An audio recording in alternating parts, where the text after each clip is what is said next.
Muy buenas. Bienvenidos nuevamente a mi canal. Yo soy Juancho de Ingenio Finanzas. En esta oportunidad estoy con Jorge Sieiro, que es un inversor muy conocido en X, antiguamente en Twitter, que tengo muchos años en contacto con él y bueno, ha llegado la oportunidad de entrevistarlo. ¿Cómo está Jorge? Bienvenido. Pues muy bien, muchas gracias por la invitación y nada, a ver si aprendemos cosas. Muy bien, genial. Bueno, para empezar y entrar en materia, ¿quién es Jorge Sieiro? ¿Qué estudios tienes? ¿A qué te has dedicado como profesión? ¿Y cuántos años tienes invirtiendo en bolsa o en otros activos? Pues nada, a ver, así muy resumido, yo estudié una ingeniería y me acuerdo, pues nada, cuando empecé a trabajar y empezaba a ganar algo de dinerillo, que veía que ahorraba dinero, pues tuve, a ver, era la época también en la que me parecía que la vivienda estaba altísima, algo parecido a lo que pasa ahora. Estoy hablando aquí del 2002, 2003. Todavía quedaba mucho para el estallido de la burbuja inmobiliaria, pero bueno, ya los precios eran pues eso, muy altos y para los que éramos jóvenes en ese momento, pues también altos.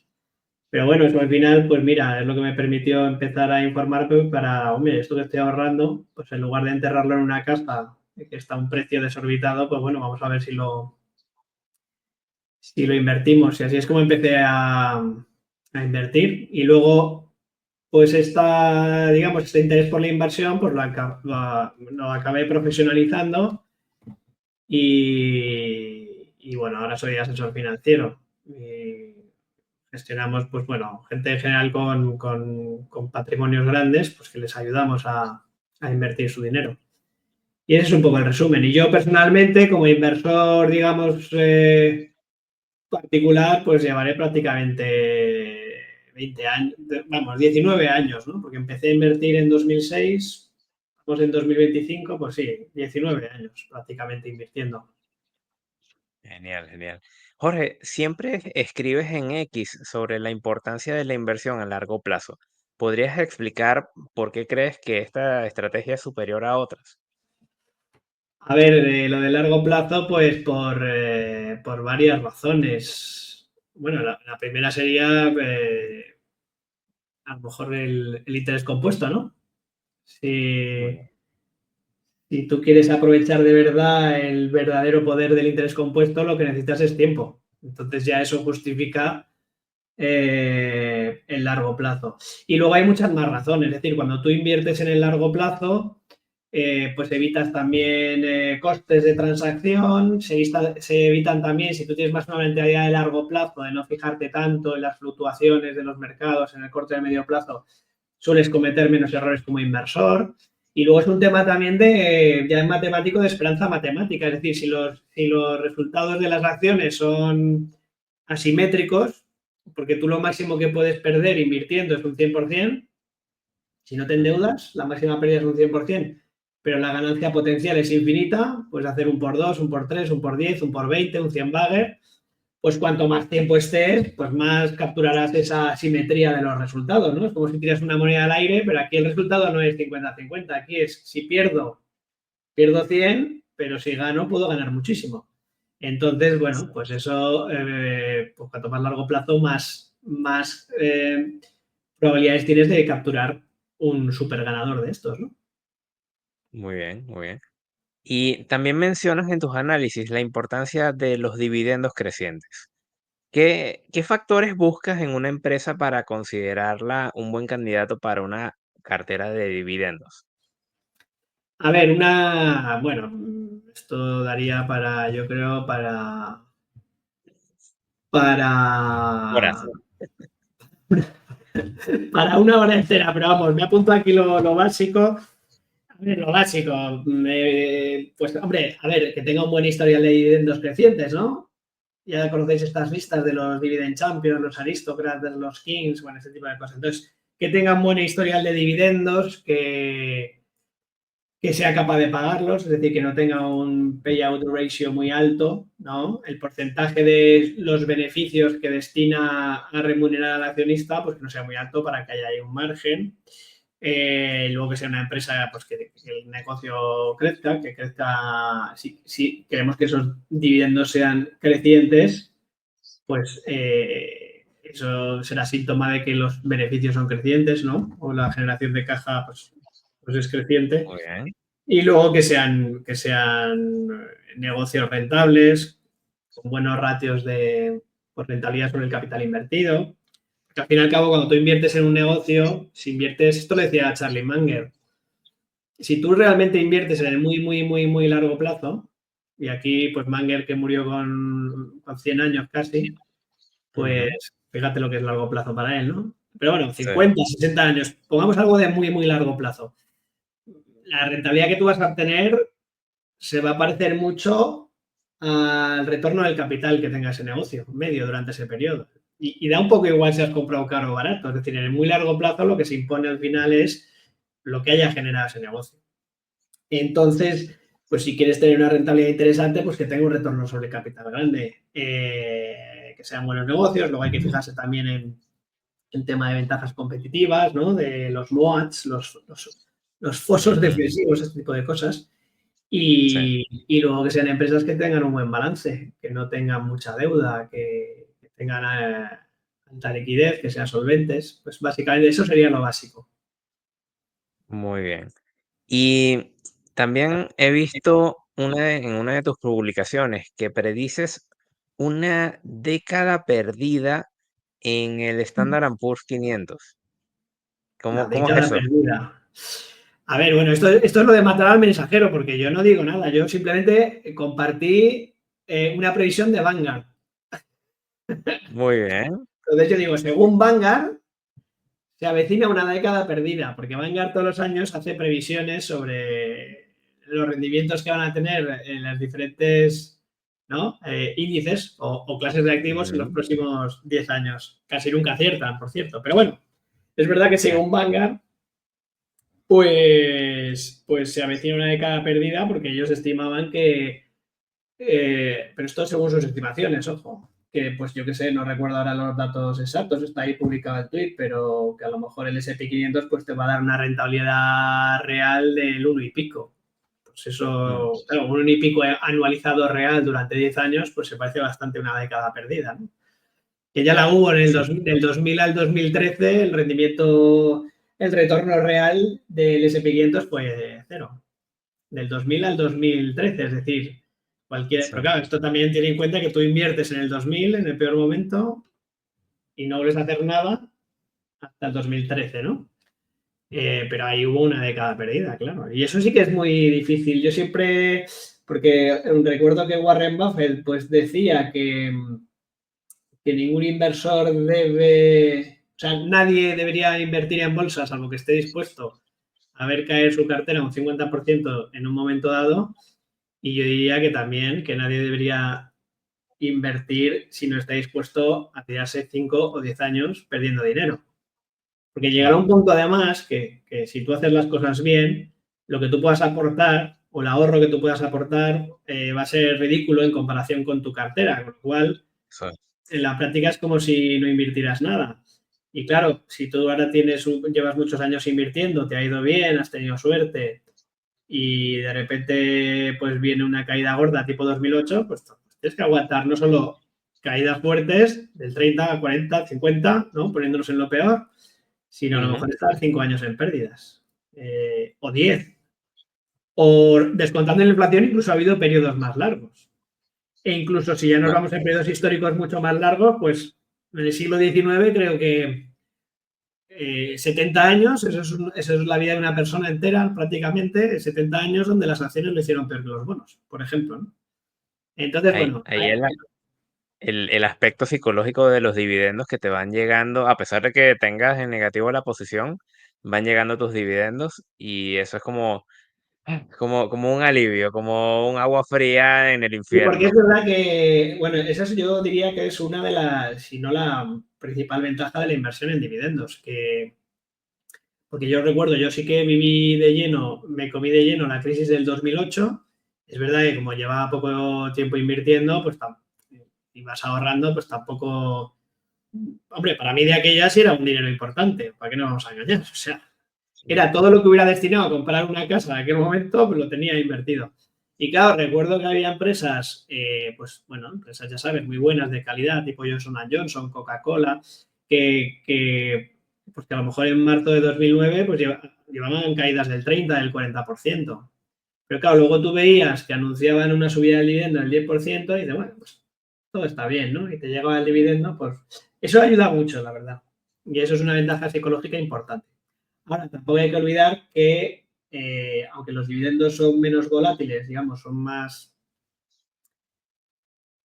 menos volátiles y digamos que la empresa suele tener un compromiso de mantenerlos durante el tiempo, ¿no? Queda mal que una empresa con un historial muy largo, tú seas el CEO que justo corta los dividendos, ¿no? Pero Mm, bueno, en crisis muy gordas también se pueden cortar el dividendo, reducirlo y...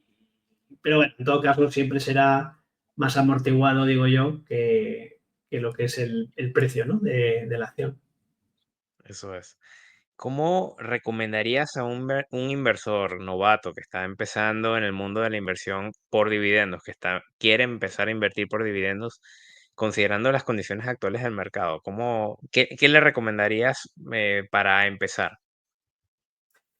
Pues a ver, para empezar, le recomendaría, bueno, claro, es que aquí hay que tener suerte también, porque hay tanta información que lo que tienes que tener un poco de suerte de leer a los buenos, ¿no? Porque yo me acuerdo cuando empecé a invertir cuántas veces estuve a punto de hacer algún curso de warrants o de futuros o cosas. Pasa que tuve suerte, no sé por qué, de caer en, sí, sí, pues en estos blogs americanos y tal que había de aquella, pues empezar a oír a hablar de Warren Buffett, de Peter Lynch, bueno, pues leer a esta gente, aprender un poco la filosofía de inversión, la manera de comportarte. Y luego a partir de ahí, con el tema de los dividendos en concreto, para un novato yo sí que me basaría en los filtros iniciales de buscar ya estas empresas que a lo mejor tienen un buen historial de dividendos crecientes, que son empresas, son negocios estables, con ventajas competitivas, marcas conocidas, empresas que tú pienses, o sea, tú piensas como que es un negocio que te vas a comprar tú, ¿no? Entonces dices, bueno, McDonald's va a seguir existiendo dentro de 20 años, o la tecnología va a cambiar mucho, cómo comemos hamburguesas, pues no lo sé, o yo qué sé, seguirá existiendo el chocolate o el tabaco, pues tener más dudas, ¿no? Bueno, este tipo de cosas. Entonces tú lo que te preguntas es, bueno, este negocio es estable, tiene una marca reconocida, creo que va a seguir existiendo y ganando dinero en las próximas décadas y luego pues nada, pues haces un análisis fundamental de la empresa que incluiría todo esto y inviertes y largo plazo. Ese sería básicamente largo plazo. También recomendaría a alguien que a lo mejor nunca hubiera invertido en bolsa, pues a lo mejor empezar también con indexándose tú a lo mejor te compras, te indexas al SP 500 y eso te va a dar una idea. Claro, ahí puedes tener la mala suerte de que no haga más que subir y entonces pues piensas que eso va a ser así siempre, ¿no? Pero lo digo porque es Ujú, bueno ir viendo los vaivenes. Entonces, pues si tú ahora compras el SP 500 y de repente eso empieza a caer, pues te va a dar una cierta, mm, no sé, una cierta experiencia de cómo son los movimientos. Yo es sí. que la verdad es que empecé así, porque yo cuando empecé a invertir con indexados, la verdad. En Ah, mira. 2000, yo empecé a invertir con indexados en el 2006, cuando nadie hablaba nadie sabía en España lo que era un fondo indexado. De hecho, me acuerdo que hablé con un amigo que tenía que trabajaba en Banco Madrid y Ujú. yo creo que ni sabía de lo que le estaba hablando. Pero yo porque lo vi en Gurús Blog, no sé si conoces o sea, no, ¿cómo se llaman estos? The Motley Fool, no sé si los conoces. Ah, sí, Motley Fool, sí. Pues yo en Motley Fool La caí, web es bestial. empezaron a hablar de la gestión pasiva y a mí eso me pareció, dijo, me cuadró tanto que dije, claro, me lo compro todo, me compraré lo malo y lo bueno, pero bueno, haré la media, ¿no? Y eso es más que suficiente Claro. para hacerlo. Y a mí eso me cuadró. ¿Cuál era el problema? Que para hacerlo en España en aquel momento, pues lo hacías con fondos indexados muy caros. Me Mm, acuerdo que tenía fondos de Pictet, de JP Morgan, y me acuerdo que me indexé a Europa, Estados Unidos y Japón. Fíjate. Además, un tercio, un tercio, un tercio. Pero eran fondos caros, muy caros. Pues claro, ojalá hubiera tenido eso lo que hay ahora, a los ETFs y a los ujú. fondos, un fondo Vanguard, claro, que ya necesitabas a lo mejor para invertir en un fondo Vanguard necesitabas, yo qué sé, 100.000 euros para la clase retail, 1 millón para la clase, vamos, la clase Sí, institucional, 200 millones inaccesible. para la institucional plus, o sea, imposible. De hecho, Sí, sí, sí. Santander tenía un fondo indexado que el mínimo eran 50 millones de euros. O sea, tú fíjate. Ahora, claro, es que la gente no valora ahora la facilidad que es indexarse. De aquella era imposible. Entre otras cosas porque a la industria financiera no le interesa, porque un fondo indexado no se gana dinero. No se Entonces, gana, exacto. muy bueno para el cliente, pero poco para el que para el que lo, ¿no? Para el que lo ofrece. Pero el tema es que cuando empezó lo del 2008 y empezaron a caer todos esos fondos indexados, yo llevaba tiempo con el tema de elegir mis propias empresas. Eso. Ojo, no de dividendos. Yo de aquella lo que hacía era inversión, o sea, Warren Buffett. Buenas empresas, a precios razonables, a buenos precios. Y claro, en 2008 se estaba poniendo todo tan barato, En ganga, sí. barato entre comillas, claro, parecía que el mundo iba a acabar. Y entonces yo sí que empecé, vendí los fondos indexados estos, que además mi amigo me echó la bronca y con razón, ¿no? Es que no puedes cambiar y justo cuando esto está cayendo, o sea, los vendí en el punto más peor posible, pero lo bueno que hice es que con ese dinero no me quedé quieto, es decir, y el mismo día que vendí yo estaba comprando acciones. Claro. Entonces compré esas acciones de calidad, pues muy cercano a los suelos de marzo de 2009. Por pura suerte, no por otra cosa. Sí, sí, sí. Y luego sí que con el tiempo me di cuenta que esas empresas que a mí me gustaban,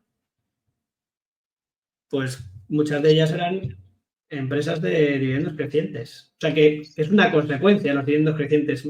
Si Ujú. tú encuentras una empresa con un negocio sólido, una empresa ya madura, ¿no? Con cierta historia, un negocio sólido que genera mucho flujo de caja, que tiene ventajas competitivas, imagen de marca, pues te das cuenta, te estás dando cuenta que son empresas, muchas de ellas, empresas de dividendos crecientes. Así. Yo no Y me bueno, planteé, voy a invertir en empresas de dividendos crecientes. No, yo me di cuenta que mi cartera era de dividendos crecientes, pero porque buscándola de otra manera. de retruque casi. Claro, pues fue Bien. así. Y a ver, hablamos de todo lo que es el análisis fundamental, que aprovechando lo que estás comentando, pero es muy importante para la persona que está empezando en, bien sea por value, growth o dividendo, lo que sea, es proyectar qué es lo que va a hacer esa empresa en el futuro. Lo pasado ya está en el pasado y sí, ahí están los números, pero muy probablemente la directiva pueda tomar una decisión nefasta y todo se va a la mierda, literalmente. Y aunque sea una super empresa, ejemplo, Intel, las decisiones que hicieron recientemente Intel, que cayó la cotización a números, wow, que habían pasado muchos años sin estar a esos niveles de precio No me hables y de Intel todo que ha la sido tengo. por decisiones malas. No me hables de Intel que yo las tengo desde 2010. No hace Bueno, más bueno, que darme, pero porque este año ya lleva un 14, lo que va de año, un 14%. Pero bueno, a ver, el tema, yo no estoy tan de acuerdo. O sea, cuando tienes una visión tan de largo plazo, yo ujú, creo que, y si el negocio es fácil, porque Intel es un negocio muy complicado, muy intensivo en capital. eso es. Pero si tú vendes agua con azúcar, eres Coca-Cola, pues habrá un CEO malo y lo hará un poco peor. Y hará un CEO... Es decir, esto también lo decía Warren Buffett, cuando tienes un negocio malo y un CEO muy bueno, lo que suele Mm, prevalecer es la fama del negocio, no la del CEO. eso es. En general, o sea, o eres un Elon Musk o algo así muy accesible. Pero lo normal es que tú coges a un CEO maravilloso, lo pones en un negocio complicado, con mucha competencia, intensivo en capital, etcétera, que hay que tomar mucho. No, pues lo normal es que lo haga mal. En cambio, te coges un negocio fácil, así que cualquier idiota podría. Creo que la cita era esa. Tienes que elegir negocios que pueda gestionar un idiota, porque tarde o temprano alguno lo hará. Entonces, pues, porque claro, lo que no vale es, yo invierto para el largo plazo, pero si ahora cambia el gestor y empiezo que hace tres, cuatro cosas mal, cambio, eso no es largo plazo, eso es. Pero bueno, a ver, son visiones que esto ya, cada uno puede estar de acuerdo o no. Yo con el tiempo me he vuelto muy buy and hold y fíjate, tengo Intel que Intel, vamos, aguantando.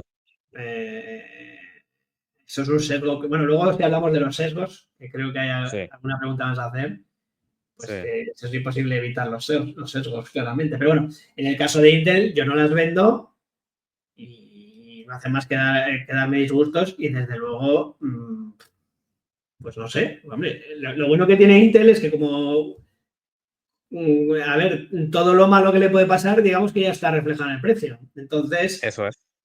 cualquier noticia más o menos poco negativa, menos negativa a lo que se espera o algo positiva, hará que se dispare. Eh, Al contrario que a lo mejor una empresa como Nvidia, donde todo le tiene que salir perfecto como hasta ahora para justificar el precio, ¿no? Y si hay algo mínimamente negativo, pues se vendrá abajo. Pero también así hay muchas trampas de valor. Pero como hemos hablado antes, que la máxima pérdida posible es un 100%, tampoco me preocupa. ¿Qué más da que Eso Intel es. se vaya a cero si tienes a lo mejor otra empresa pues, que has multiplicado por 20? No sé, por ponerte un ejemplo, Eso ¿no? es. Entonces, es decir, Diversificar. de hecho, con las Nifty, no sé si conoces lo que eran las Nifty 50.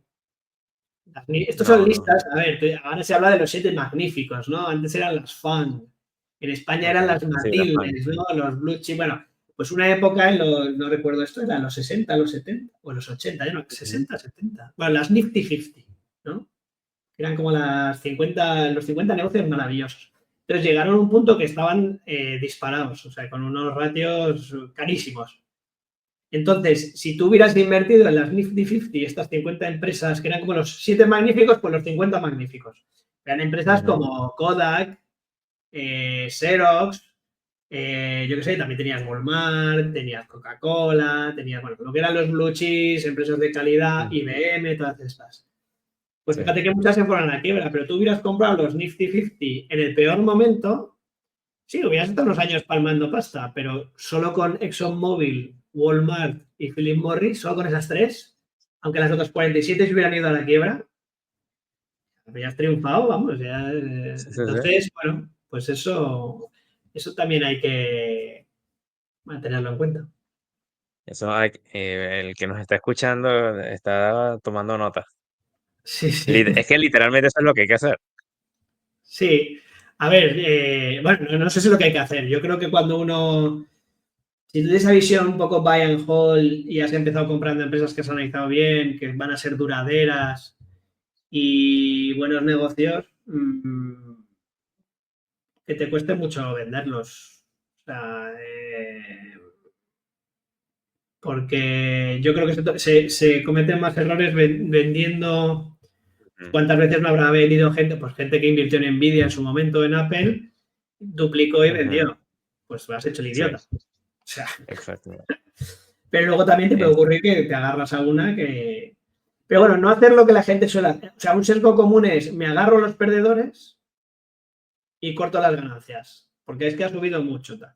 No, mira, pues lo mejor es que no hagas nada y así te agarras a las ganancias, también te comen los perdedores, pero bueno, las ganancias superarán a los perdedores. O sea, el buy and hold se basa precisamente en compraré cosas buenas y malas, pero las buenas compensarán con creces las que la van muy mal, ¿no? Eso es. Eso es. Vale, vamos a hablar ahora de la renta fija, que parece ser una opción más atractiva en los últimos análisis que has publicado en X. Eh, ¿Qué papel debería jugar en una cartera diversificada actualmente? O sea, tenemos la parte de renta variable, que ya hemos hablado, pero renta fija y otros activos. A ver, la renta, claro, es que esto depende también un poco del perfil de cada inversor, porque si tú eres un inversor joven que estás empezando y que además tienes muchos sueldos futuros por delante, ¿no? Es decir, tu capacidad eso es un activo, podríamos llamarlo un activo, bueno, financiero, un capital humano, digamos, ¿no? Tú eso lo puedes valorar.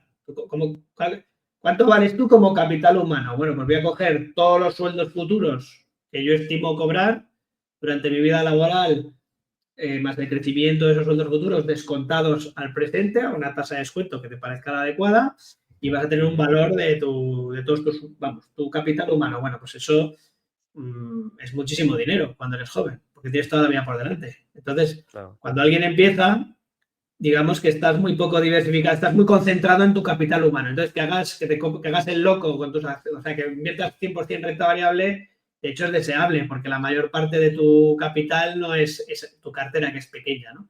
Entonces, cuando uno es joven, yo creo que interesa renta variable, agresivo y invertir y ahorrar de manera consistente, promediar, ¿no? Porque es como lo vas a hacer. A medida que tú dispones de ahorro, vas metiendo de manera consistente y eso es una muy buena protección frente a la volatilidad al principio. Lo que pasa es que cuando tú ya llevas mucho tiempo invirtiendo y ya cada vez te quedan menos sueldos futuros porque te vas haciendo mayor, se va acercando la jubilación, pues ahí sí conviene reducir el riesgo de la cartera. Y ahí es donde entran otras clases de activos, que el tradicional es la renta fija. O sea, entonces, ¿qué sentido tiene la renta fija? Pues simplemente es una manera de reducir el riesgo de la cartera y de diversificarla. Y la gente puede decir, ya, pero yo, ¿por qué quiero reducir el riesgo si yo voy a largo plazo y al final todo va para arriba? Ya, pero es que cuando tú vas a empezar a vivir de tu cartera, y claro, tú puedes decir, no, pero yo tengo una cartera de dividendos, ya, pero si los dividendos, claro, los dividendos, esto, a ver, si los dividendos ahora del S&P 500, ¿qué rentabilidad tiene por dividendo ahora del S&P 500? Más o menos. Un 1,5, ¿no? Así. Sí, Uno y medio. poco, es que ¿Cuánto reparte de realmente dividendos una los empresa grandes, como? los grandes del SP 500 pagan poco. Claro, entonces, cuando tú pretendes vivir de las rentas, ¿no? Digamos, si nos agarramos a la regla del 4%, pues lo suyo, si tú Ujú. tienes una cartera de dividendos que te da un 4, bueno, pues no necesitas Bien, vender acciones en el peor momento. Pero es que ahora mismo, sobre todo en empresas americanas, como, bueno, pues por temas fiscales y demás y regulatorios, pues ahora también o sea, la remuneración accionista no solo son los dividendos, es la recompra de acciones. Entonces, a lo mejor es mitad dividendos, mitad recompras. Entonces, eso ¿qué es. pasa? Que a lo mejor tu cartera de dividendos, o sea, lo que es el dividendo en cash es un 2% y eso no te da. Tú vas a tener que vender. Salvo que tengas una cartera enorme que te permita vivir solo con un 2% de dividendos. Pero si tú necesitas un 4, tendrás que vender. ¿Y cuál es el problema? Que si tú justo cuando necesitas vender tienes la mala suerte de que empieza a caer la bolsa, ahí estás haciendo justo lo contrario que es por media. Es decir, estás vendiendo a precios cada vez más baratos.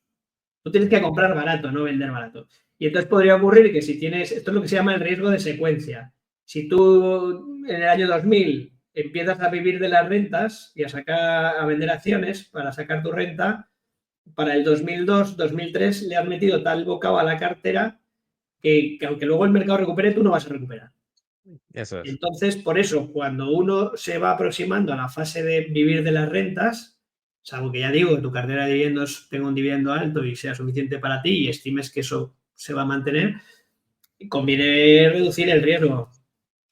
O sea, que esa cartera no sea tan volátil para que la rentabilidad Ujú. media que tú obtengas se parezca a la rentabilidad. Pero bueno, esto es que también daría para... Sería muy largo de explicar. Lo que quiere Sí, decir es que lo que no debes confundir nadie es, no, como la rentabilidad media de la bolsa es un 10%, yo no necesito renta fija. Yo saco mi 10, ya, no, el 10 es la media. Te puedes tirar 13 años con un cero, eso es. ¿no? Como hemos visto en la década Sí. perdida. Y a ver cómo vives tú de Ah, las rentas 13 años con un cero. En ese caso te saldría mejor tenerlo en el colchón, que por lo eso menos es. puedes sacar y eso no va a caer. Y Pero lo usas. Sí, es que hay periodos en los que 100% efectivo es mejor para vivir de las rentas que 100% en acciones. Porque si las acciones están cayendo, porque el 100% efectivo no cae, ¿no? Eso no en cae, salvo teoría. por la inflación, pero no cae, se mantiene. Eso es. Pero si las acciones están cayendo y tú estás sacando, con lo cual cae todavía más, vamos, se te disuelve la cartera como un azucarillo. Y esa es la razón principal por la que conviene diversificar, y no solo renta fija, ¿no? Conviene Ujú. construir una cartera un poquito más diversificada, que pueda hacerlo mejor ante diferentes condiciones económicas. Por ejemplo, la cartera típica renta fija, renta variable, en una crisis como la del 2008, pues tuviera algo, te salva. O sea, a lo mejor no tienes esas caídas del 50, ¿no? O incluso Exacto. una cartera permanente o alguna de estas, pues te quedas a... Es que no solo es que no caigas, sino que sube algo. Entonces, bueno, pero para el inversor que empieza con una cartera relativamente pequeña respecto a su patrimonio, a su capacidad de generar ingresos, yo sí esto, digamos, yo creo que 100% renta variable y largo plazo y aportar. ¿vale? Esto Muy de la bien, renta digital sería más para grandes patrimonios y gente que se aproxima a la edad de jubilación o de independencia financiera, si tienes la suerte de alcanzarla. eso es. Has mencionado que las materias primas en X podrían superar al Standard Poor's 500. ¿Es este un buen momento para invertir en todas estas materias primas? Eso lo he No mencionado sé yo cuál en es el X. criterio. Sí, has Sí, estado comentando el tema de las materias primas. sí. Bueno, sé, yo es que como también pongo cosas que leo por ahí, no es que las diga yo, ¿no? Simplemente comento Ah, según vale, tal. vale. Vale. Pero bueno, en todo caso, a ver, las materias primas tampoco, no me parece que tiene. Bueno, depende de lo que metas en materias primas. Sí que el oro, si tú miras el histórico, el oro sí que tiene, es un seguro para la cartera. Entonces, para lo que hablábamos, tú te acercas a la edad de jubilación, ya no estás aportando. Imagínate, has ahorrado como una hormiguita, has invertido, te ha ido muy bien y tienes 1 millón de euros. Pues claro, Ujú. tienes 1 millón de euros, dices, bueno, fantástico, yo voy a sacar 40.000 euros todos los años para vivir. De esos 40.000, 20.000 van a ser dividendos y los otros 20.000 vendiendo acciones. Y de repente te viene el 2008 y ese 1 millón de euros se convierte en Ya, 500.000. Pero es que de esos 500.000, tú vas a seguir sacando 20.000 euros todos los ujú. años, que además crecerán con la inflación. Es decir, estás asumiendo un Sí, riesgo grande. Y si sigue, y no solo cae un año, si te cae 3 años, pues se tira. Entonces, ese es el tema. Que, por ejemplo, en ese caso, pues tú diversificas y a lo mejor en algunas carteras diversificadas, pues puede tener sentido meter materias primas.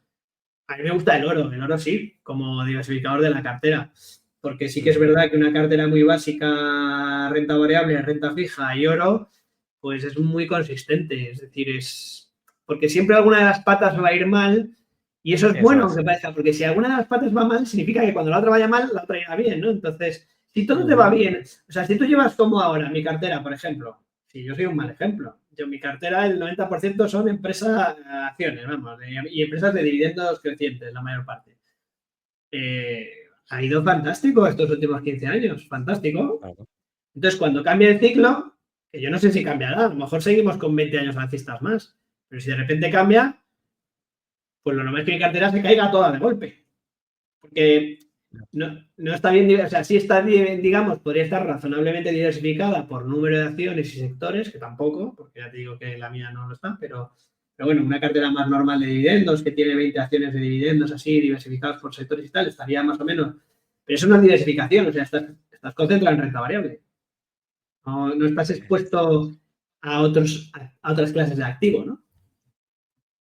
Pero bueno, el sentido es ese, es decir, las materias primas, yo el oro y bueno, y dentro de una cartera tipo, como decía Ray Dalio, alguna all-weather de estas, o son carteras que en teoría lo hacen bien ante cualquier entorno económico, pues en algunas de ellas puede tener Ujú. sentido materias primas. Y el caso más reciente es 2022. En 2022 cayó todo, renta fija, renta variable, incluso el oro con el cambio euro-dólar cayó un poquito, pero Ujú. materias primas, pues mira, el gas, el petróleo y tal, pues lo hizo Obvio. bien. Es lo único que te Eso es. salvó. Lo único que te salvó es, en 2022, los únicos que se salvaron eran los que tenían commodities y los que Ujú. tenían efectivo. Los únicos que se salvan. Todos los demás salvo yo. Otra pregunta. ¿Cuál es tu perspectiva sobre la inversión en mercados europeos en comparación con el mercado estadounidense? Si eres extranjero, por ejemplo, viviendo en España, ¿vale la pena invertir en Alemania, Francia, Suiza con esos porcentajes de retención de dividendos tan altos? Hombre, yo creo que no. De hecho, yo muchas veces he querido invertir en Nestlé y no lo he hecho por esta razón. O sea, que no, yo creo que cuanto más puedas minimizar, que si te van a quitar el 35% en Suiza, luego el 15 o sea, es decir, que no sé, que yo no lo veo. Si lo puedes recuperar bien, si no, no. Es una pena, o sea, yo por eso básicamente me he centrado en Estados Unidos. Que bueno, Mm, entiendo. ahí con el tratado de doble imposición, pues puedes recuperar lo que te retienen en origen y ya está. Entonces, pues bien, aún así sigues pagando impuestos, pero bueno, es una cosa Claro, que tienes que vivir con inevitable. ella, está claro. Pero bueno, sí, lo ideal Es- sería que tuviéramos aquí algún tipo de cuenta de largo plazo exenta de impuestos, como hay en otros países, y donde tú puedas tener tus dividendos y bueno, eso se van reinvirtiendo y que no pagaras ningún tipo de impuestos. Es una inversión a largo plazo y pues para cubrir tus necesidades cuando te jubiles, eso tiene sentido, ¿no? Le estás quitando peso Exacto. a los futuros gastos de la seguridad social. Entonces, yo creo que eso debería incentivarse y no que te obliguen a hacerlo en un producto, pues que ya sabemos cómo son, ¿no? Los planes de pensión, este tipo de cosas, pues que primero no son muy interesantes y segundo que te pueden cambiar la regulación en cualquier momento. Ese es el peligro. Exactamente. También has destacado en otros tweets o posts, como lo llamen. Ya no sé si es Twitter o X.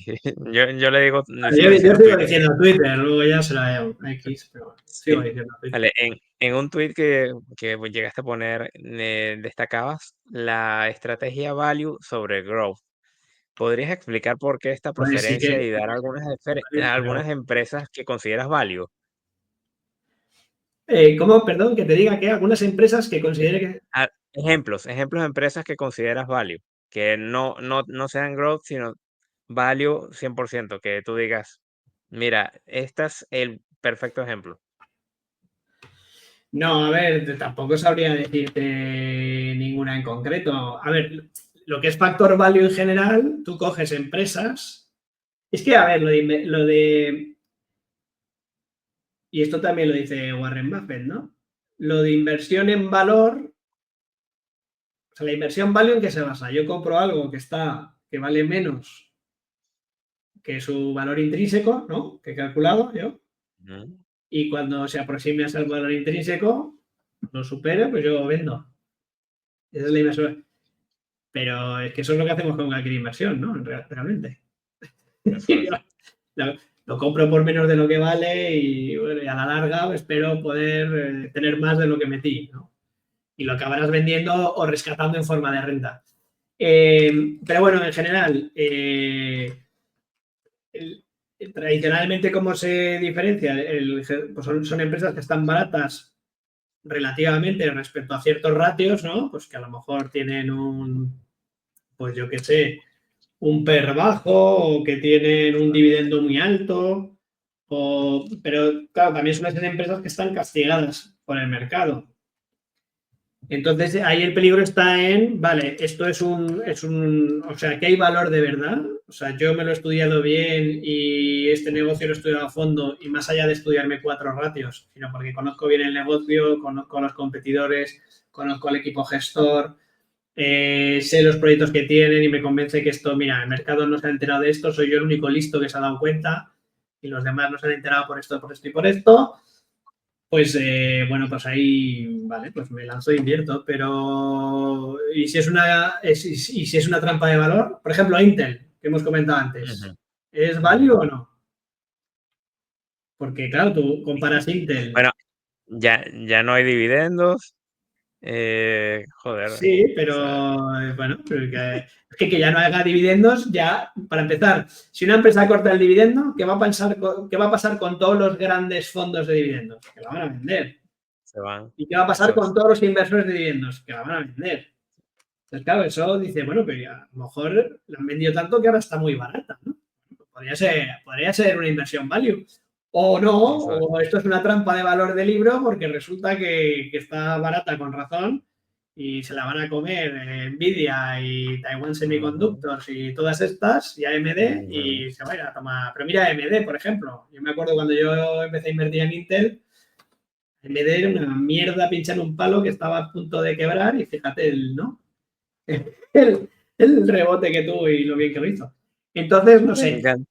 yo sí que creo que lo que hay que hacer es, a ver, yo es que si hablo de mi experiencia personal con las acciones, mis mejores inversiones he tenido de los dos tipos. O sea, mi mejor inversión con diferencia, que ha sido Microsoft, yo la Ujú, compré cuando nadie daba un duro por Microsoft. Es decir, era la típica empresa que había perdido, un poco como se ve a Intel ahora, ¿no?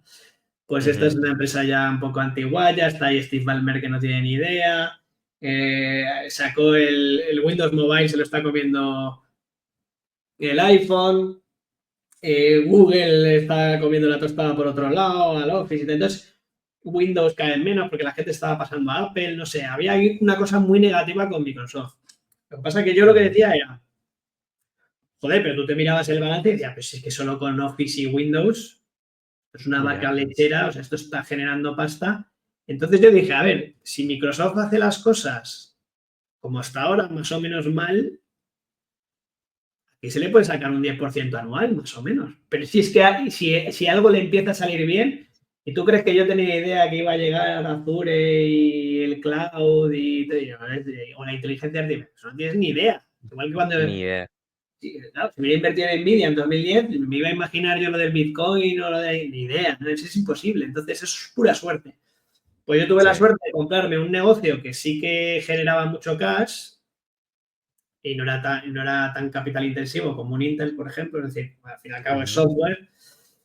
Y yo decía, pues mira, yo cuando empiezo a ver que voy a la oficina y ahí empiezo a ver más Macs que Windows, me preocupo, ¿no? Un poco Ahí sí, así. ¿Sabes? Cuando eso es. empiezo a ver que la gente deja de usar Office y que las empresas y todo empiezan a usar Google, me preocupo, ¿no? Tal. Entonces, bueno, pues en eso sí que era una inversión value.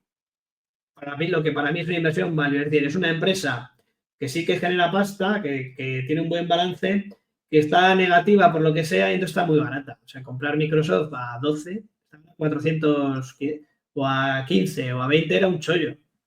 Claro, Sí. pero visto con retrospectiva, en aquel momento estabas haciendo el canelo, ¿no? Nadie daba un duro. Entonces, esto lo dice Monish Prabhai en su libro, no sé si conoces quién es, el Dandu No, no. Investor. Entonces decía, bueno, él lo que hacía era cara, dice heads o tails, ¿no? Entonces decía, si sale cara, no pierdo muy poco, y si sale cruz, voy a ganar mucho dinero. Pues la apuesta con Microsoft era un poco así. Si tú lo analizabas un poco medio, sin ser tampoco un experto analista, es decir, bueno, si sale la cosa como parece que va a salir, pues a mí me sale que puedo sacar un 10% anualizado, que pues, para mí es más que suficiente para hacerlo bien. Pero si algo le empieza a salir bien, porque empezaba lo de Azure y el cloud y estas cosas, pero no se sabía que... Pero bueno, si alguna de las iniciativas que tiene le empiezan a salir bien y tal, pues esto, claro, se ganará mucho más. Y yo me acuerdo que además le obligué a mi mujer que se comprara un móvil Nokia de estos con el sistema que era muy bonito, el de Windows, de los tiles, no sé si lo Sí, sí, recuerdas. sí. O Sí, el sí. Tune, ¿no? En vez del iPod Tune. O sea, es decir, es que le salía todo mal. Le salía todo mal. Entonces, empresa que gana dinero, le sale todo mal, pues yo creo que es una buena inversión. Pero que gane dinero y que no tenga mucha deuda. Lo de Intel es algo más complejo. Pero bueno, Intel sí que tiene, yo creo, ahora a su favor, pues a la administración Trump, ¿no? No creo que vayan a permitir Eso.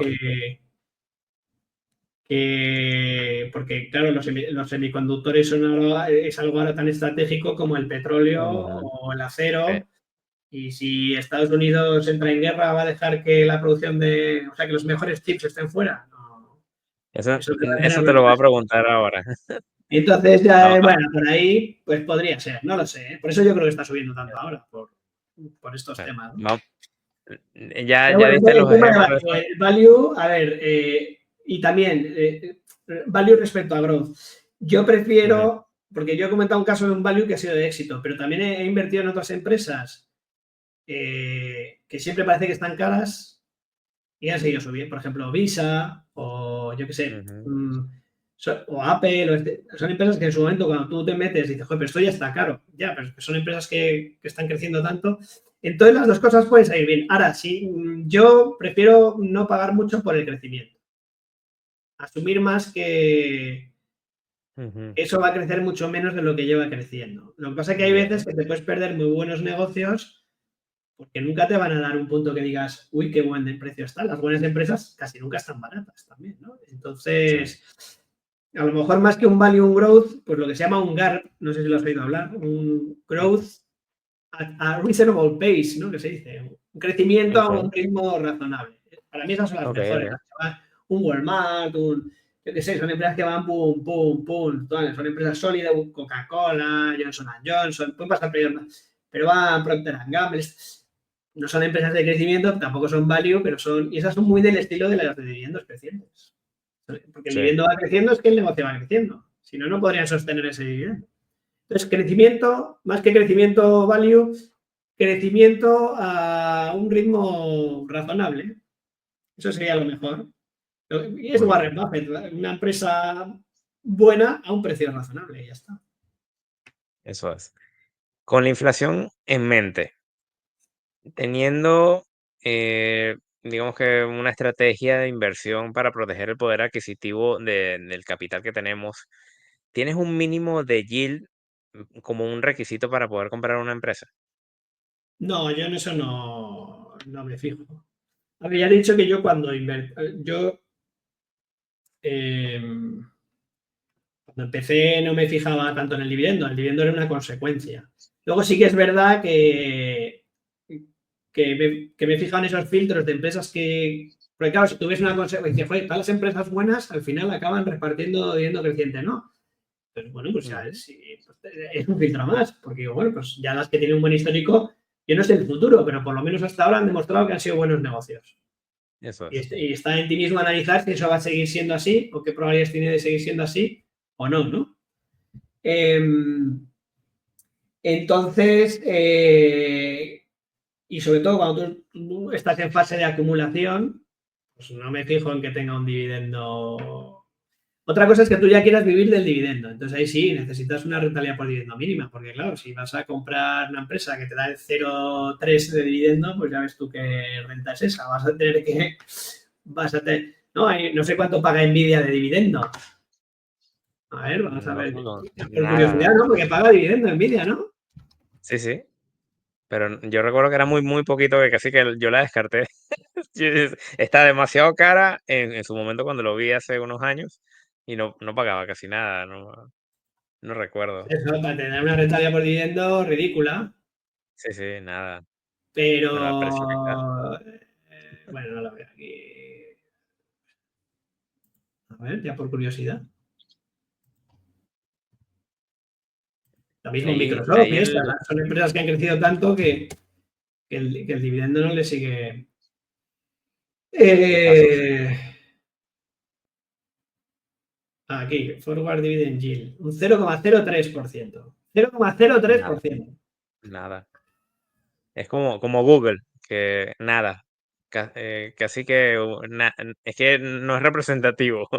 Bueno, el dividendo también es un buen indicativo es un indicador value. O sea, si tú tienes una Sí. empresa con un dividendo alto, 6, 7%, eso es un factor value. Está barata, ¿no? Porque ¿por qué Ujú. vas a pagar un 6, 7%? Pero claro, si los inversores han hecho bajar tanto el precio de la acción como para que ese dividendo esté tan alto, bueno, salvo ciertos sectores, ¿no? O rates o utilities o empresas ya más, Ujú. pero vamos, en general, si una empresa su dividendo histórico es un 3 y de repente se te pone al 6, algo está pasando negativo. Puede ser que se acabe cortando el dividendo o interrumpiendo o no. Entonces, bueno, es más complicado de lo que parece. Yo no me suelo fijar, salvo que tú ya te aproximes, como decía, cuando estás en fase de acumulación, hombre, a mí me gusta que la empresa pague dividendos en general porque dices, bueno, mira, más vale pájaro en mano y tú me vas. Ujú. Es una manera de reducir el riesgo porque parte de los flujos los estás recibiendo, no tienes que esperar muchos. Bueno, me vas pagando dinero y me da cierta tranquilidad, sobre todo en esos periodos negativos, oye, pues me pagas y encima lo aumentas, pues hay cierta confianza de que el negocio está yendo bien. Pero no tengo así Un mimo un allí. criterio así claro de, mira, si tiene menos de un 3 no la compro. Hombre, a ver, si es un 0,03 no lo consideraría una empresa de dividendos. Lo que pasa es que yo cada vez más me estoy fijando, y esto sí que es verdad, que yo cada vez más me estoy fijando en la remuneración total al accionista, más que en el dividendo.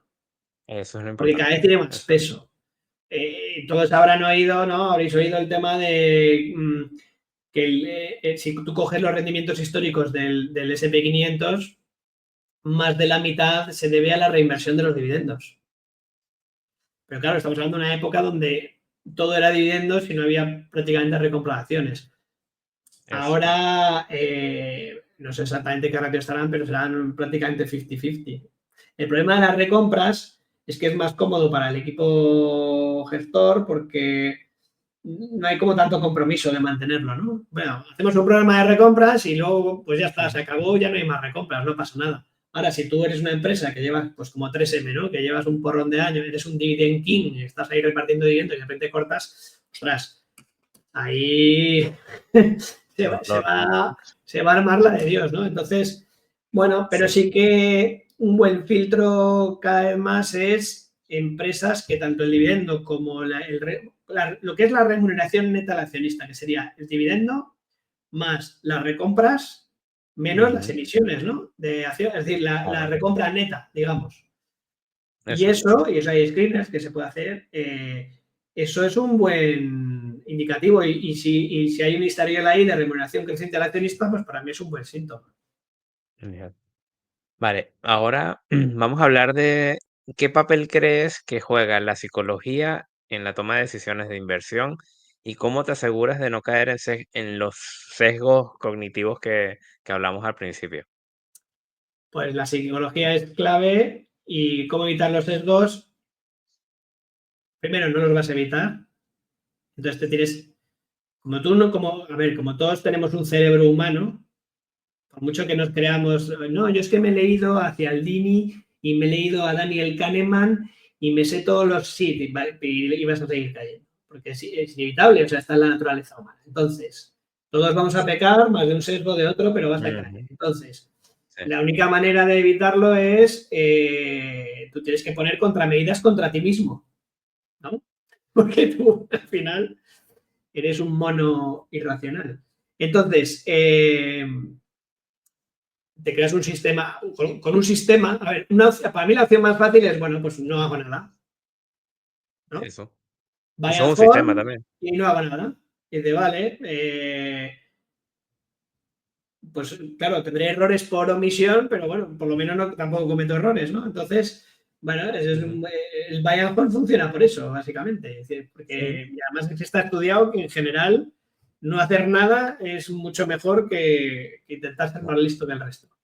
La Otra cantera del opción es tener muerto. un sistema claro predefinido, con unas reglas predefinidas, los checks. O sea, esto, por ejemplo, pasa mucho en aviación o en los quirófanos, ¿no?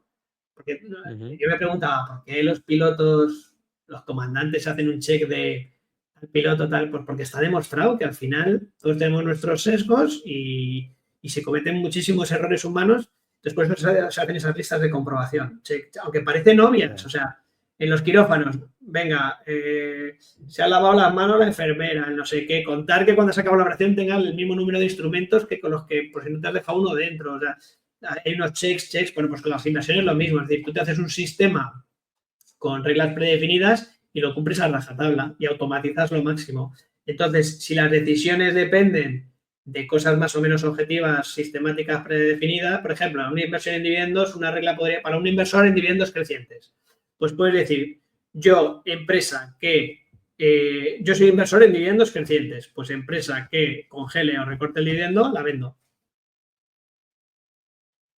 Sin piedad.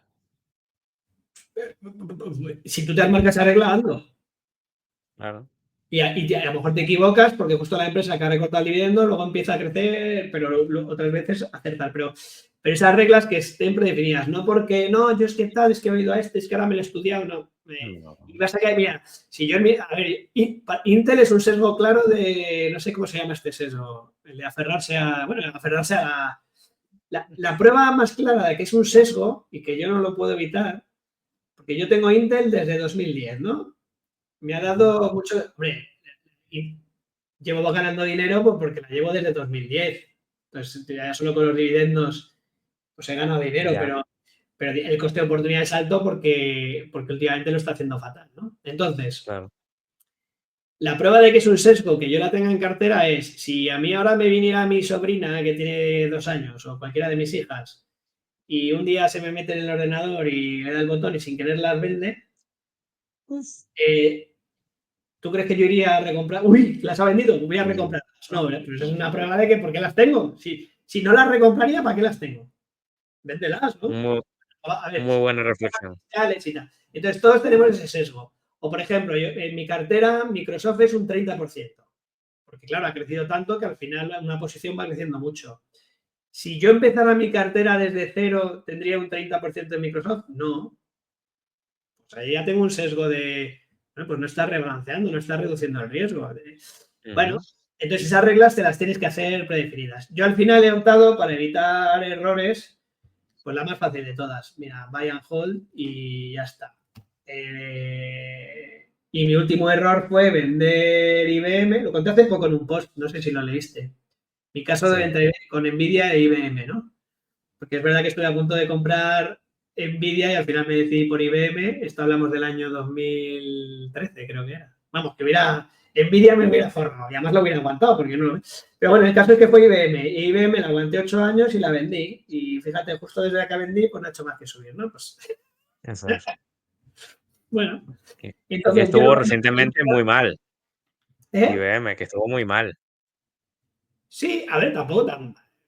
Estuvo mal, sí, objetivamente, pues estaba reorganizando el negocio, tenía mucho peso en el Eso. hardware, los mainframe, todos esos. Ujú. Pero bueno, podría haber salido muy bien, ¿no? Eso nunca se sabe a posteriori. Pero bueno, tú vendes una empresa que, digamos que va así, que me parece que no remonta, te va pagando su dividendo, gana dinero, pero bueno, parece que cada vez lo va haciendo peor y de repente, pues ahora lo empieza a hacer bien. Pues, bueno, pues hubiera sido mejor quizás no venderla. Hombre, lo mejor hubiera sido aceptar con Nvidia, pero no lo hice. Es así.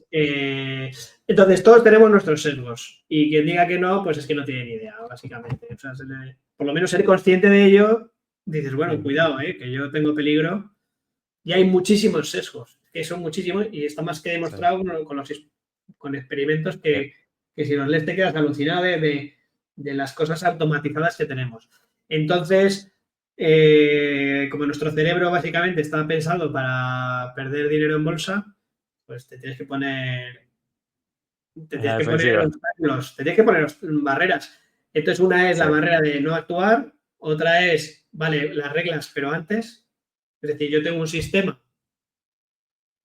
Pues, por ejemplo, yo soy inversor en dividendos crecientes, entonces yo compro una acción y la voy a mantener para siempre, salvo que corte el dividendo, el payout ratio caiga de no sé qué, el no sé qué o no sé cuántos, ya está. Y cuando cumpla eso, tú, sin pensar, fuera, ¿no? Ujú. Pero luego le coges cariño a la acción, tal. Pero bueno, eso es la mejor manera de evitar ese sesgo y el tema psicológico que es muy complicado porque cuando vienen mal dadas, pues claro, por eso la gente Sí. lo hace muy bien con su inversión inmobiliaria, porque no tienes esos problemas de que te estén recordando todos los días cuánto vale tu casa, ¿no? Sí. Nadie va a salir corriendo en el 2007 a vender su casa porque le ha dicho el de la inmobiliaria que ha perdido 100.000 euros. Su casa vale 100.000 euros menos, ¿no? Ah, voy corriendo a vender, ¿no? Pues no. No. Entonces, pues eso, de los sesgos yo sé eso, informarse y, y tener la cartera que tú seas capaz de mantener. O sea, la mejor cartera no es... La mejor para uno es la que uno sea capaz de mantener en largo plazo. Para ti será una, para mí será otra, para un inversor a lo mejor más conservador será otra. Esto es como el cepillo de dientes, que decía mi padre era dentista y decía, ¿y qué es mejor, el eléctrico o el manual? Y dice, el que vayas a usar. El El que, mejor el es el que que, vayas el que a usar. sirva. El Ya, que vayas a usar. O sea, si tú ya. no usas el manual porque te gusta, pues usa el eléctrico y si no, el otro. Y ya está. Y listo. Bueno, vamos a meternos digamos que en la lava, en el infierno. ¿Cómo ves la relación entre la política fiscal y la inversión? ¿Cómo afectan las políticas de Trump al mercado norteamericano y obviamente a las acciones que tenemos en cartera? Bueno, a ver, si de verdad eres un inversor de largo plazo, eso debería ser irrelevante. O sea, ¿cómo Ok. afectaron las políticas? No sé qué presidente estaba en el 2010. ¿Cómo han afectado las políticas de tipos de interés y de, yo qué sé, fiscales, etcétera, para tu inversión en Nvidia en el 2010? O en Coca-Cola, nada, ¿no? Totalmente irrelevante. Entonces, algo que un país se vuelva loco, tipo, bueno, Venezuela, ¿no? O Argentina, o si en Europa empezamos a ir por el mal camino, pues bueno, eso claro, tendrá sus consecuencias. Pero quitando así cataclismos o catástrofes, si la cosa va más o menos normal, lo que pase en la economía en el corto y medio plazo es totalmente irrelevante a lo largo de una vida de inversión. Si tú compras un buen negocio y ese negocio va a generar dinero durante los próximos años, pues tú lo harás bien. Eso es. Amancio Ortega no va a ir corriendo a vender sus acciones de Inditex porque Trump ha anunciado que va a poner aranceles del 20%. No, tienes un negocio, gana dinero y lo hace bien, pues sigue con sus acciones de Inditex. Yo creo que eso, tomar decisiones basándose en eso está muy bien para los gestores, que les exigen resultados anuales. Claro, tú eres un gestor de un gran fondo de inversión y tienes 2 trimestres malos frente al índice, pues estás fuera. Entonces, claro, tienes que jugar a este rollo y también tienes que sonar como que de cara a los clientes, cada vez que tú fíjate de cara a un cliente, ¿no? Decir, oye, Juancho, y entonces tú que eres experto inversor, ¿qué hacemos con...? Y tú, nada, no hacer nada. Y el año siguiente, no hacer nada. Y te dirá, bueno, entonces ¿para qué te pago? Entonces, claro, a veces hay que justificar y decir, no, pues no, es que hemos visto que tal, porque claro, los tipos de interés no sé qué, la tal, eso no sirve para nada. Y volvemos a Warren Buffett, si es que hay que leer a Warren Buffett. Si ahí hay mucha filosofía y mucho conocimiento acumulado. Me dice, nunca he dejado de hacer una buena inversión porque vayan a subir o bajar los tipos de interés, o los impuestos, o no. Muy, muy, Ese muy sería el resumen. bien. Vamos.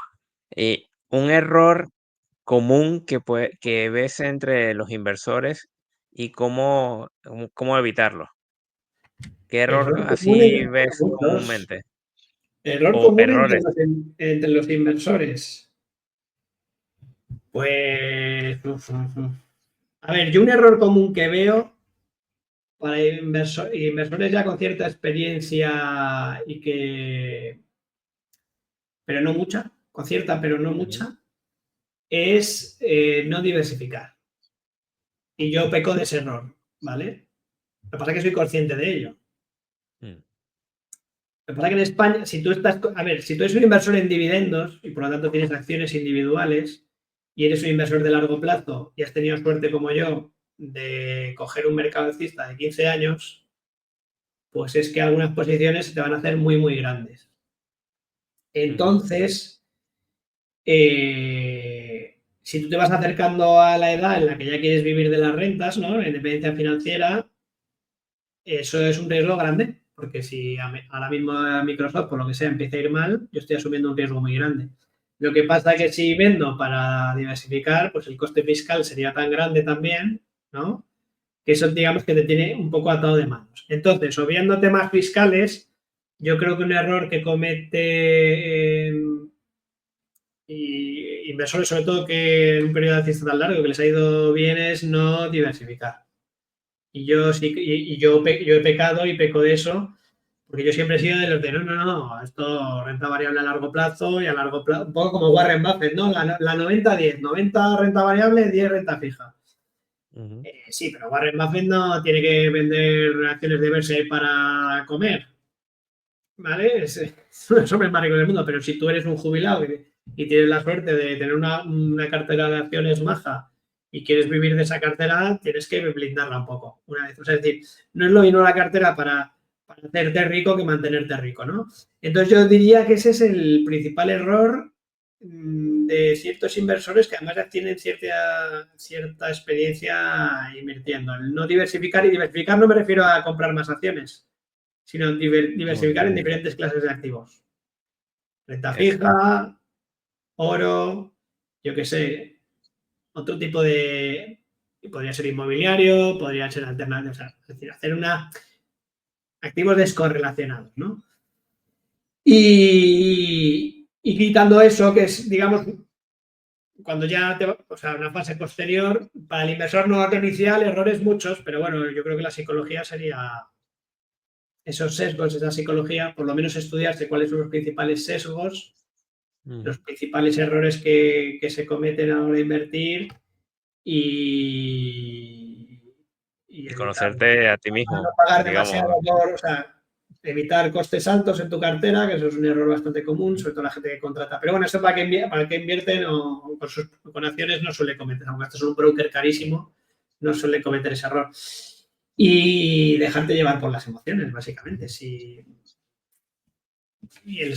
que hay tantos sesgos que es que se van a cometer muchos errores. Sería muy largo contarlos. Pero bueno, por lo menos lo que hablábamos antes, ante la duda yo pues no hacer nada y así evitar muchos errores. Muy bien. Finalmente, si pudieras dar un solo consejo, uno solo, a un inversor que está empezando sin, o sea, sin importar el nivel de dinero que vaya a invertir, ¿cuál sería ese consejo? Pues que esté empezando ahora. Un solo consejo. Uno solo. Uno Por solo. ejemplo, a alguna de tus hijas que quiera empezar a invertir, ¿qué le dirías Bueno, es que así clave? mis hijas ya lo van a tener resuelto, que ya lo he hecho yo por ellas. Y ellas a lo mejor no necesitan, o sea, porque esto también pasa, ¿no? Tú dices, no, voy a hacer yo mi cartera y me voy yo, independencia financiera, y al final te das cuenta que no. Las que van a tener independencia financiera son estas. Pero bueno, Exacto. por eso mis hijas no les tengo hecho un plan de estos de que vayan ahorrando. Sí, ya se lo he hecho yo. Pero, a ver, yo le diría a alguien pues que empiece a ver, pues el de Kiyosaki, compra activos y vende pasivos. Eso sería, mira, compra cosas que metan dinero en tu bolsillo. Punto, ya está. Más nada. Ese es un Muy, buen muy bien. consejo. Bueno, Y para eso las eso acciones y dividendos pues son un buen activo. forma parte de ello. Y Exactamente. paciencia a largo plazo. Eso y largo plazo, ya está. Son dos consejos. Más nada. Bueno, Compra activos, vende genial. pasivos y paciencia. Genial. Jorge, de verdad te agradezco muchísimo tu tiempo, haber compartido todos tus conocimientos y experiencias acá conmigo y con el que nos está viendo. Aprovecho también para promocionar mi podcast en Spotify porque lo abrí recientemente, pero poca gente sabe que también toda esta grabación está publicada en Spotify. Y bueno, yo estoy seguro que no va a ser la primera vez que veremos a Jorge. Yo creo que más adelante, en un futuro, o yo hablaré en otra plataforma con él, o también vendrá de nuevo al canal. Y bueno, yo espero que les haya gustado muchísimo. Si así lo consideran, denle un me gusta y comenten aquí en los comentarios de este video las dudas que tengan, lo que sea, que yo se las haré pasar a Jorge y las comentaremos. Pues nada, Pancho, tú acuérdate de cuando llegues al millón de seguidores, que espero que sea pronto, tú acuérdate Amén. de mí, ¿eh? Amén, amén. Me Te, invitas, te paso el cheque. ¿eh? Hacer promoción ahí. Con mucho gusto, con mucho gusto, Pues Jorge. nada, un placer y nada, muy interesantes las preguntas y, y nada, pues encantado y si otra vez pues me invitas, pues yo encantado. Muy bien. Bueno, espero que haya sido un momento bastante agradable para vosotros y bueno, nos vemos en la próxima. Muchísimas gracias. Chao, chao. Gracias.